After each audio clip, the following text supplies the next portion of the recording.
Ассалаумағалейкум, қайырлы күн достар. Бүгін мемлекеттік сатып алу порталында келісім шарттарды қағазға шығару жасау жолдарын көрсететін боламын. Ең алдымен договорға кіресіздер. Договор согласование деп тұрады, электрон договор. Менде поставщиктің аты жөні, біздің организацияның аты жөні болғандықтан мен мына жерге скрывать етіп қойдым.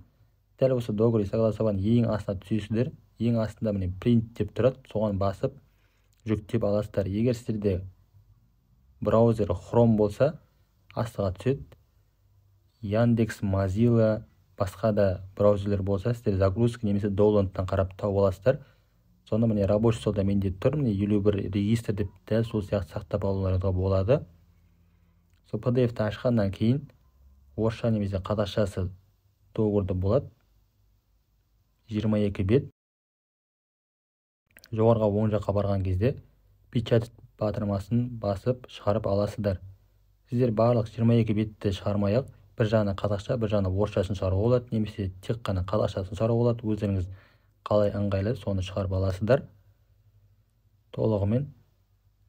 Және де загрузкаға түскен бұл келісім шарттарды өздеріңіз бір папкаға сақтап, атын жазып қоюыңызға болады. Мысалға 7-ші договор болса, 7-ші договор поставщик осындай зат деп сақтап қалуыңызға болады. Яғни договор келісім шарт действует болу керек, статусы. Действует болмай жатып, шығарып алып жүрмеңіздер. Бұл электронный магазин арқылы сатып алынған келісім шарт.